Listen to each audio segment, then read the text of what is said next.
L'évangile du confort promet la prospérité matérielle et une vie facile, mais il nous rend spirituellement anesthésiés, dépendants de l'éphémère et idolâtres d'une fausse sécurité. La sagesse inflexible de Charles Spurgeon nous reconduit à la vérité.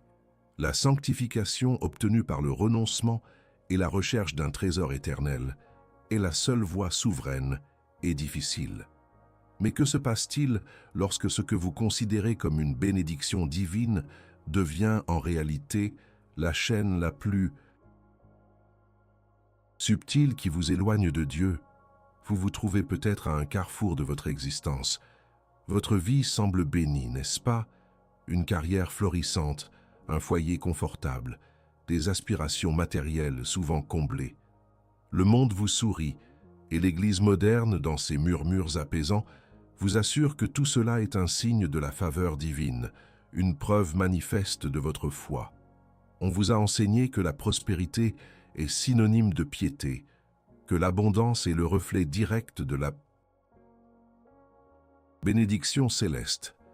Pourtant, au-delà des apparences polies, au-delà des sourires forcés lors des cultes du dimanche, une douleur sourde persiste, un vide, une anxiété subtile que même la plus grande de vos acquisitions matérielles ne parvient pas à combler. Ce malaise, cette frustration n'est pas un signe d'ingratitude. Ce n'est pas une anomalie de votre âme. C'est le cri silencieux de l'esprit qui refuse de se contenter des miettes que le monde et une théologie édulcorée lui offrent. C'est la douleur cachée de ceux qui ont tout selon les standards terrestres, mais qui ressentent une misère spirituelle grandissante. La vérité est que de nombreux chrétiens vivent dans l'opulence matérielle tout en étant spirituellement démunis, comme des rois assis sur des montagnes d'or, mais dont les cœurs sont asséchés et affamés. Vous vous êtes peut-être posé la question en secret dans les profondeurs de votre conscience. Est-ce là tout ce que Dieu a pour moi? Une existence pavée de biens, mais dépourvue de sa présence intime et transformatrice? Cette quête incessante de plus matériel, ce culte de l'accumulation, n'est pas seulement une distraction innocente, c'est un ennemi commun, subtil et insidieux, qui se dissimule sous le voile de la bénédiction. C'est l'idolâtrie matérielle, un serpent qui s'enroule autour de nos aspirations légitimes, les transformant en chaînes dorées. Elle nous promet la sécurité et le bonheur, mais nous livre à une course sans fin, où la ligne d'arrivée recule à mesure que nous avançons. Elle nous pousse à rechercher Dieu pour ce qu'il peut nous donner plutôt que pour qui il est. Et dans ce piège, nous perdons la perspective éternelle, échangeant le trésor impérissable de sa communion contre les illusions fragiles de ce monde. Charles Spurgeon, le prince des prédicateurs, n'était pas étranger à cette réalité. Il voyait déjà, à son époque, les germes de cette superficialité, la tendance à confondre la faveur divine avec le confort terrestre. Il a maintes fois averti ses auditeurs contre l'illusion d'une foi mesurée par la taille de leur bourse ou l'étendue de leurs possessions. Pour Spurgeon, la véritable prospérité n'était jamais l'accumulation de biens terrestres, mais l'abondance de la grâce divine, la richesse de l'âme en Christ, la sanctification du cœur. Il comprenait que le plus grand danger pour un croyant n'était pas la pauvreté, mais l'attachement à la richesse, qui peut si facilement étouffer la parole et rendre le cœur stérile. Il savait que Dieu peut bénir avec l'abondance, mais que cette abondance devient un piège mortel si elle n'est pas tenue avec une main lâche et un cœur humble, entièrement soumis à sa souveraineté. La vraie richesse, le véritable trésor du chrétien, est dans la foi du Saint-Esprit. Une richesse qui ne craint ni la rouille ni les voleurs. Si vous avez déjà ressenti cette dissonance, cette tension entre ce que le monde et une certaine facette de la foi moderne vous disent de désirer et ce que votre âme aspire réellement, alors vous êtes au bon endroit. Ce n'est pas une question de morale ou de jugement facile, c'est une confrontation avec la réalité inéluctable de votre propre cœur et de la nature de votre Dieu.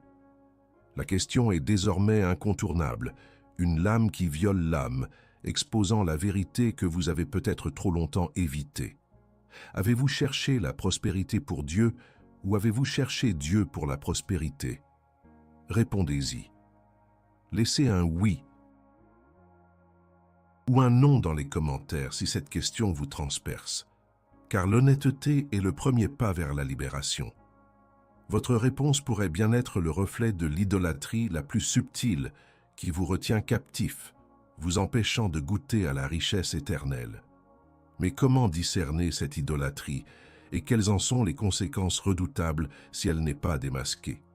Le diagnostic est clair, la prospérité matérielle en soi n'est pas un péché, mais l'amour et l'attachement.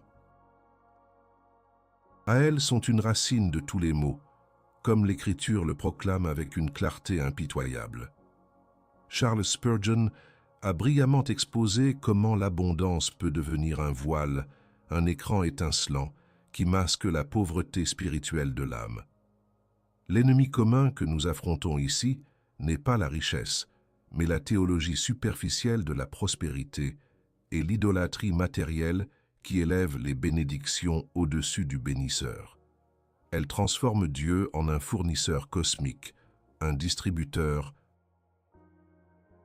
de biens, reléguant sa souveraineté et sa sainteté à l'arrière-plan.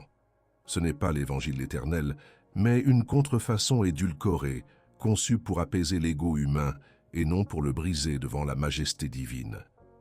La vérité biblique, souvent ignorée ou déformée, est que la véritable prospérité n'est pas mesurée par ce que vous possédez, mais par ce qui vous possède. Est-ce Christ ou est-ce l'éphémère? Spurgeon, dans sa profondeur doctrinale, a insisté sur le fait que le trésor impérissable du Saint-Esprit est le seul héritage qui ait une valeur éternelle. Il ne s'agit pas de rejeter la générosité de Dieu, car toute bonne chose vient de lui, mais de refuser que ses dons prennent la place du donateur dans nos cœurs. La véritable prospérité divine est cachée dans la communion intime avec Dieu, dans la jouissance de sa présence, dans la sanctification progressive de notre être, et non dans les bénédictions qu'il accorde comme des accessoires à notre confort personnel. L'Église moderne, dans sa quête effrénée de pertinence et de croissance numérique, a souvent succombé à la tentation de diluer cette vérité. Elle promet un évangile du confort, un chemin sans épines, où la foi est une formule magique pour l'accomplissement personnel et la réussite matérielle. On y entend rarement parler de la dépravation humaine, du poids du péché, de la nécessité du repentir radical ou de la joie profonde trouvée dans la souffrance pour Christ. Au lieu de cela, l'accent est mis sur l'optimisme superficiel, la positivité toxique qui nie la réalité du mal et la discipline divine.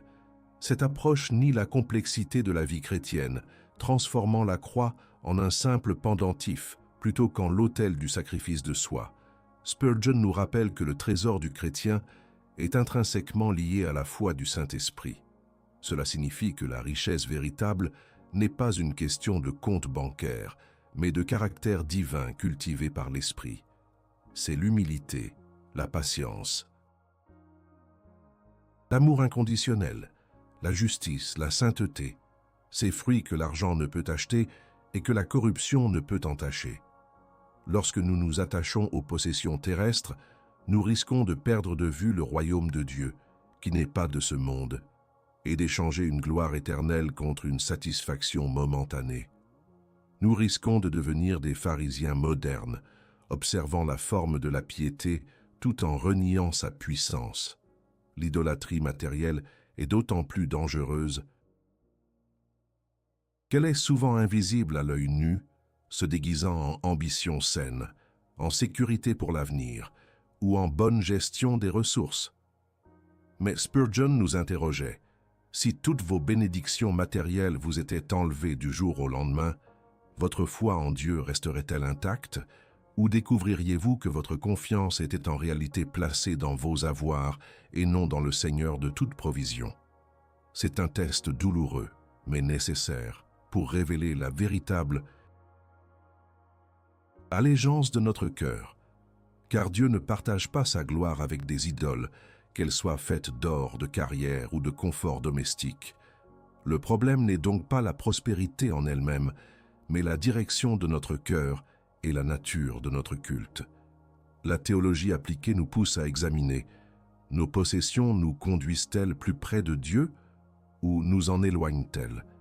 Sont-elles des outils pour son royaume ou des barrières subtiles à notre soumission totale? Pour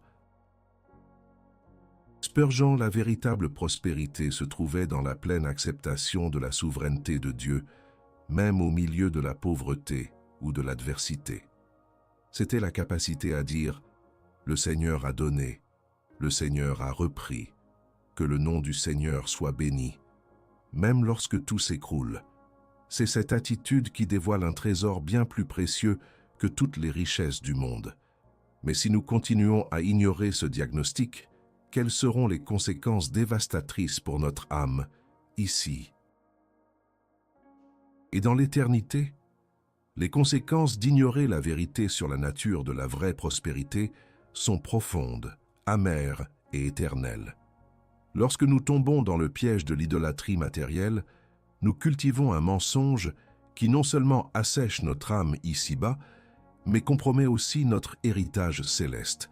La théologie superficielle de la prospérité, loin de nous bénir, nous rend spirituellement aveugles, incapables de discerner les véritables richesses de Dieu. Elle nous promet une vie sans souci, mais nous livre à une anxiété chronique, car les biens matériels, par leur nature même, sont éphémères et insatisfaisants. La maison se dégrade, la fortune fluctue, la santé décline. Et si notre espoir est ancré dans ces choses, notre désespoir est inévitable. Charles Spurgeon ne mâchait pas ses mots concernant la futilité de la richesse terrestre sans Dieu. Il voyait l'agitation constante des hommes qui courent après le vent, accumulant des trésors qui font des ailes et s'envolent vers le ciel.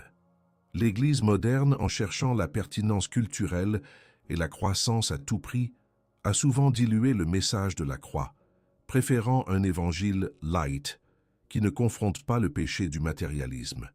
Mais en récoltant des assemblées nombreuses, elle sème aussi la superficialité et le jugement silencieux de Dieu sur des cœurs qui ne le cherchent pas véritablement. L'avertissement de A.W. Tozer résonne ici. La tentative de rendre la croix acceptable est l'adultère spirituel le plus subtil. La croix n'est pas un accessoire de mode, c'est un instrument de mort qui exige la mort à soi-même et aux convoitises du monde. Alors, laissez-moi vous poser des questions de confrontation directe, des uppercuts à votre conscience. Si votre identité repose sur votre compte en banque, vos possessions, votre statut social, que reste-t-il de vous lorsque ces fondations s'effondrent? Si votre foi est principalement motivée par la recherche de bénédictions matérielles, est-ce une foi en Dieu ou une foi en la capacité de Dieu à satisfaire vos désirs? Êtes-vous prêt à confesser que, parfois, vous avez confondu la grâce divine avec une carte de crédit illimitée? La prospérité que le monde ne comprend pas est un paradoxe puissant et souvent douloureux. C'est la réalité d'être riche en foi, en connaissance de Christ, en paix du Saint-Esprit, tout en étant pauvre aux yeux des hommes. C'est la joie de la dépendance totale envers Dieu, même quand le réfrigérateur est vide et que l'avenir est incertain. C'est la capacité de dire, comme Paul, que nous avons appris à être contents dans toutes les circonstances, car notre contentement ne dépend pas des circonstances, mais de la présence du Christ en nous. Cette forme de prospérité est une offense pour le monde, une absurdité pour ceux qui mesurent la valeur par les biens. Mais c'est la seule richesse qui résiste à l'épreuve du temps, de la souffrance et de la mort. Spurgeon, dans ses sermons, a souvent dépeint l'image des hommes qui construisent des empires éphémères, pour les voir s'écrouler au moment de leur mort, emportant avec eux toutes leurs illusions de grandeur. Il rappelait que l'homme ne vit pas seulement de pain, mais de toute parole qui sort de la bouche de Dieu. La focalisation sur le matériel nous rend spirituellement anémiques. Notre âme s'atrophie faute de nourriture solide. Nous devenons des chrétiens faibles, incapables de résister aux tentations, car notre réservoir de force spirituelle est vide. L'ennemi, l'idolâtrie du cœur, a rempli cet espace qui était destiné à Dieu avec des simulacres de bénédiction. Pensez à l'impact sur votre relation avec Dieu. Comment pouvez-vous vraiment le chercher de tout votre cœur, de toute votre âme, de toute votre force, si une partie significative de votre être est constamment préoccupée par l'acquisition ou la préservation de ce qui est terrestre? Votre prière devient une liste de courses, votre louange, un chantage à la bénédiction, et votre service une négociation pour la récompense. Vous finissez par servir Mammon, même en vous cachant sous le manteau de la piété. Cette vie mène non pas à la sainteté, mais à une vie d'hypocrisie et de performance religieuse, où l'on essaie de plaire aux hommes et à Dieu en même temps, ce qui est impossible. La réalité est que l'ignorance ou le rejet de cette vérité conduit inévitablement au jugement. Non pas un jugement arbitraire, mais le juste verdict d'un Dieu saint qui ne peut tolérer l'idolâtrie dans le cœur de ses enfants. C'est un jugement qui se manifeste par la stérilité spirituelle, la confusion intérieure et finalement la perte de la communion intime avec lui.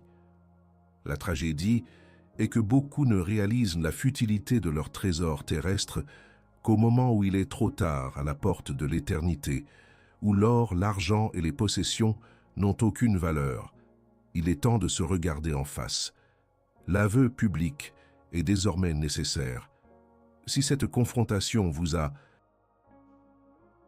secoué, si vous reconnaissez en vous cette tendance à l'idolâtrie matérielle, osez l'écrire dans les commentaires. Un simple « j'avoue » ou « je dois me repentir ». C'est un rituel de purification, une reconnaissance humble devant Dieu et devant la communauté, que vous êtes prêt à abandonner les chaînes dorées pour la vraie liberté en Christ. Car seule la confession ouvre la voie à la solution radicale. Mais quelle est cette solution et comment la foi classique nous appelle-t-elle à l'embrasser? Sans compromis, la seule solution biblique à cette idolâtrie matérielle et à la superficialité spirituelle n'est jamais un conseil poli, mais un appel radical, un exigeant retour à l'autel. Cet appel, sans équivoque, exige le repentir profond, une soumission inconditionnelle à la parole de Dieu, le renoncement aux idoles de notre cœur et l'embrassement total de la croix. Ce n'est pas un chemin de confort, mais la voie étroite de la sanctification, une transformation douloureuse mais glorieuse, où notre attachement au monde est brisé pour que notre âme puisse s'épanouir en Christ. Charles Spurgeon, avec la force d'un prophète, a toujours exhorté ses auditeurs à ne pas jouer avec la foi, mais à la prendre au sérieux, exigeant une reddition complète. Il comprenait que la révélation du vrai trésor ne venait pas d'une addition à notre vie, mais d'une soustraction radicale, celle de tout ce qui rivalise avec Dieu pour la première place. Pour Spurgeon, la richesse de l'âme n'était pas trouvée dans la multiplication des biens, mais dans la profonde communion avec le Christ souffrant et ressuscité. Il a découvert que la seule prospérité qui comptait était celle de l'esprit, la croissance en grâce, la purification du cœur par le feu des épreuves et le sang de l'agneau. L'Église moderne souvent tente d'adoucir cet appel. Elle propose des versions diluées du repentir, où il suffit de changer quelques mauvaises habitudes plutôt que de briser les idoles. Elle prêche une soumission à Dieu qui laisse encore de la place pour la souveraineté du moi et les désirs du monde. Elle évite le mot renoncement, le remplaçant par équilibré ou priorisé, ce qui ne fait que perpétuer l'illusion que l'on peut servir deux maîtres.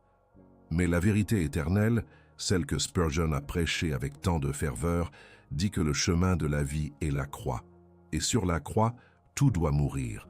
Notre orgueil, nos ambitions égoïstes et surtout notre attachement idolâtre aux choses de ce monde. Cet appel à l'autel exige de nous une introspection douloureuse. Nous devons nous demander, qu'est-ce qui occupe véritablement la première place dans mon cœur? Est-ce Dieu seul, ou est-ce ma carrière, ma sécurité financière, ma réputation, mes plaisirs, ma famille, même mes bénédictions? Le repentir au sens biblique n'est pas une simple excuse. C'est un changement radical de mentalité et de direction, un détournement des idoles pour se tourner vers le Dieu vivant. C'est reconnaître notre dépravation humaine et notre incapacité à nous sauver nous-mêmes et nous jeter entièrement sur la miséricorde souveraine de Dieu manifestée en Jésus-Christ. La sanctification, ce processus par lequel nous sommes rendus toujours plus conformes à l'image du Christ, n'est pas un objectif secondaire ou optionnel. C'est le cœur même de l'appel chrétien. Elle ne vise pas notre confort immédiat, mais notre transformation profonde, notre séparation du péché et notre dévotion exclusive à Dieu. Et cette sanctification est souvent accomplie à travers des renoncements, des épreuves et une discipline divine que l'évangile du confort a complètement évité. Le feu de l'affliction purifie l'or de notre foi, révélant la pureté de notre allégeance. Spurgeon a vécu et prêché cette vérité avec une autorité inébranlable. Il a enseigné que le véritable trésor du chrétien se trouve dans la personne de Jésus-Christ et dans la richesse de sa grâce. La pauvreté matérielle, pour lui, pouvait même être une bénédiction déguisée, car elle forçait l'âme à dépendre entièrement de Dieu, à chercher sa face plutôt que ses mains. Il exhortait les riches à être généreux, mais surtout à ne pas placer leur confiance dans leur richesse, mais dans le Dieu qui pourvoit abondamment à toutes choses. Le royaume de Dieu n'est pas une question de manger et de boire, mais de justice, de paix et de joie dans le Saint-Esprit. La solution radicale, c'est de revenir à l'essence de l'Évangile, à la brutalité et à la beauté de la croix. La croix nous dit que le Christ est mort pour nos péchés, y compris l'idolâtrie matérielle. La croix nous appelle à mourir à nous-mêmes, à crucifier nos désirs mondains et à vivre une vie ressuscitée en Christ. C'est un appel à l'obéissance inconditionnelle, à l'abandon de tout ce qui nous retient de suivre Jésus de tout notre cœur. Ce n'est qu'en embrassant cette vérité difficile que nous pouvons espérer échapper aux conséquences funestes du mensonge et découvrir la véritable richesse qui ne s'estompe jamais. Mais comment cette radicalité se traduit-elle dans la vie quotidienne et quel est le coût réel de cet engagement total envers le Maître? Cet appel à l'autel n'est pas une suggestion, mais une exigence divine qui traverse les âges, résonnant avec une clarté indéniable dans les écrits de Charles Spurgeon et dans la parole éternelle. La radicalité de la solution biblique ne se limite pas à un moment de repentir, elle exige une réorientation totale de notre existence. Elle nous pousse à considérer notre vie entière comme un acte d'adoration, où chaque décision, chaque aspiration est soumise à la souveraineté absolue de Dieu. La véritable prospérité n'est pas l'accumulation de biens, mais la pleine possession de Christ et la transformation de notre caractère à son image. L'Église moderne, dans sa quête perpétuelle de formules rapides pour le succès, a souvent omis d'enseigner que la vie chrétienne est une bataille, un renoncement constant, une course d'endurance. Elle préfère les sermons motivants aux doctrines exigeantes, les promesses de bénédiction aux appels au sacrifice. Mais Spurgeon, ce lion de la chair, ne craignait pas de confronter ses auditeurs avec la vérité inconfortable. La sainteté est le but suprême, et elle est souvent atteinte à travers des chemins arides et des décisions coûteuses. La foi authentique n'est pas une marchandise que l'on acquiert, mais une relation vivante et exigeante avec le Dieu Tout-Puissant. La question centrale demeure: Êtes-vous prêt à laisser la croix redéfinir votre compréhension de la richesse? Êtes-vous disposé à abandonner la théologie du plus matériel pour la doctrine du tout spirituel en Christ? Cela signifie cesser de mesurer la faveur divine par les possessions visibles et commencer à la mesurer par la profondeur de votre communion avec Dieu, la croissance de votre caractère et la force de votre témoignage au milieu de l'adversité. Cela signifie embrasser le paradoxe d'être pauvre en esprit, mais riche en Dieu, faible en soi, mais fort en lui.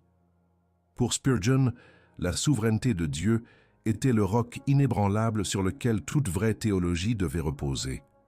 Si Dieu est souverain, alors il est en contrôle absolu de toutes choses, y compris nos finances, notre santé, notre avenir. Et si nous lui faisons réellement confiance, alors notre anxiété concernant le lendemain s'estompe, car nous savons que ses plans sont parfaits, même quand ils ne correspondent pas aux nôtres. L'appel à l'autel est donc un appel à une confiance radicale, une foi qui dit « que ta volonté soit faite, sur la terre comme au ciel », même si cette volonté implique des pertes matérielles ou des épreuves. La tentation de l'idolâtrie du cœur est subtile et persistante. Elle nous murmure que nous méritons plus, que nous avons travaillé dur, que Dieu nous doit quelque chose. Elle déforme notre vision de la grâce, la transformant en un droit acquis plutôt qu'en un don immérité. Mais la saine doctrine nous rappelle que tout ce que nous avons est un don, un prêt du Créateur, et que nous sommes simplement des intendants de ses ressources. La vraie liberté ne vient pas de la possession, mais du détachement, non pas de la sécurité que nos richesses peuvent offrir, mais de la sécurité inébranlable que nous avons en Christ. Cette confrontation avec la vérité éternelle n'est pas là pour vous condamner, mais pour vous libérer. Elle est un miroir qui révèle non pas pour humilier, mais pour sanctifier. Elle vous invite à une joie plus profonde, à une paix plus durable et à une richesse qui transcende toutes les limites terrestres. Imaginez une vie où votre contentement ne dépend pas des marchés boursiers, des fluctuations économiques ou des caprices du destin, mais de l'immuabilité de Dieu. Imaginez une âme qui trouve son unique trésor en Jésus-Christ, capable de faire face à n'importe quelle tempête avec une sérénité surnaturelle. Spurgeon. Qu'a enseigné que le jugement de Dieu est réel et qu'il commence par la maison de Dieu. Ceux qui placent leurs espoirs et leur cœur dans les choses matérielles seront confrontés à la futilité de leur choix lorsque les flammes de l'éternité consumeront tout ce qui est éphémère. Le jour viendra où chaque homme sera jugé non pas sur ce qu'il a accumulé, mais sur la manière dont il a géré le don le plus précieux, sa vie, son âme et sa relation avec le Dieu vivant. C'est une vérité terrifiante pour ceux qui ont idolâtré Mammon, mais une espérance glorieuse pour ceux qui ont fidèlement servi le Seigneur. La question ultime se pose alors, êtes-vous prêt à tout abandonner pour ce trésor impérissable, ou continuerez-vous à vous accrocher aux ombres passagères de ce monde?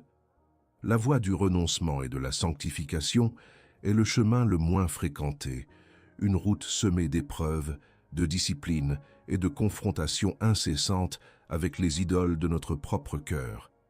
Mais c'est la seule voie qui mène à la vie véritable, à la liberté authentique et à la richesse éternelle. L'épilogue de cette vérité n'est pas un conte de fées, mais une réalité solennelle, un rappel de la gravité de l'engagement chrétien. Charles Spurgeon a inlassablement mis en garde contre une foi bon marché, une conversion superficielle qui ne coûterait rien et n'exigerait aucun sacrifice. Pour lui, une telle foi n'était qu'une illusion dangereuse, une parodie du christianisme qui ne pouvait sauver personne. Le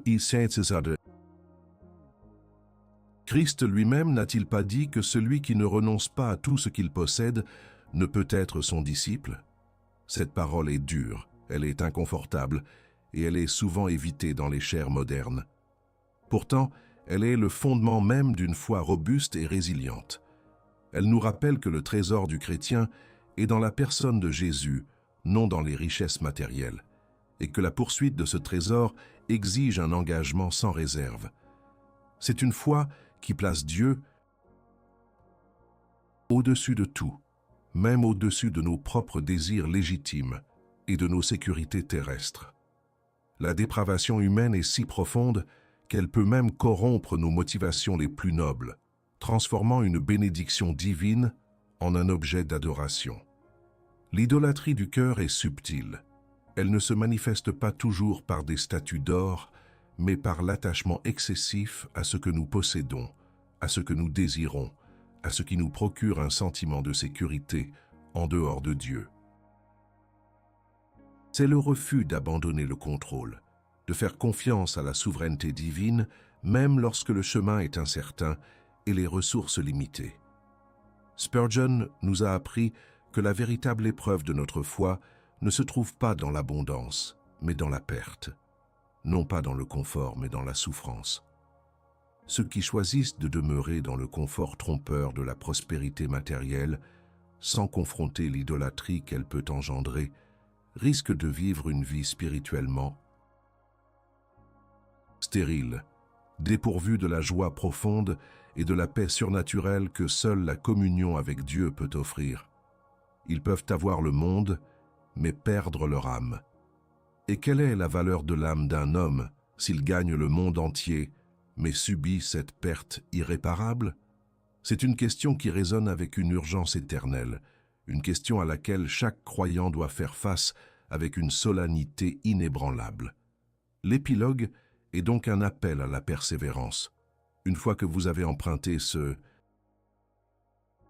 chemin radical du renoncement et de la sanctification, ne regardez pas en arrière. Le combat contre l'idolâtrie est permanent, car le cœur humain est une usine à idoles. Mais la promesse est certaine. Celui qui persévère jusqu'à la fin sera sauvé. Et dans cette persévérance, dans cette recherche constante de Dieu au-dessus de toute chose, vous découvrirez une richesse que l'argent ne peut acheter, une paix que le monde ne peut donner, et une joie qui surpasse toute compréhension. La véritable prospérité divine n'est pas une destination, mais une marche quotidienne avec le souverain Créateur, un chemin où la seule monnaie d'échange est la foi du Saint-Esprit. Êtes-vous prêt à payer le prix de cette liberté et de cette richesse éternelle en faisant de Dieu votre unique trésor? Prenez un instant. Si cette vidéo vous a touché, agissez dès maintenant. Il ne suffit pas d'entendre la vérité, il faut la vivre. Exprimez votre gratitude si ce message a remué votre âme. Laissez un message de remerciement dans les commentaires. Une seule phrase, un seul mot, mais un mot qui vient du cœur.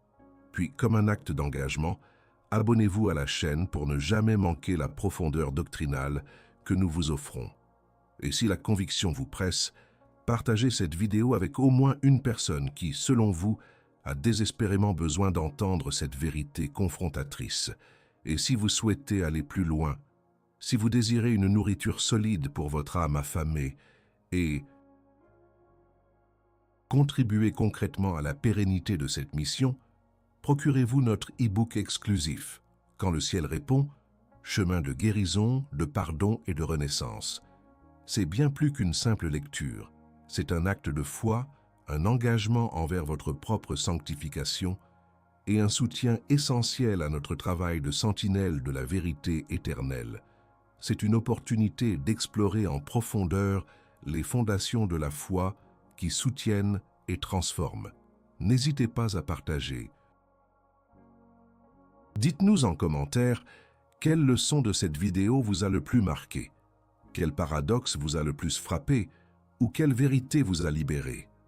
Votre témoignage est une pierre de plus à l'édifice, un encouragement pour ceux qui cherchent la profondeur. L'important est de participer. S'abstenir, c'est manquer l'opportunité de faire partie de ce cheminement vers une foi plus authentique et plus enracinée. Ne restez pas passif. L'heure est à l'action, à la réflexion profonde et à la Transformation radicale. Le temps de la superficialité est révolu. Embrassez la vérité avec courage.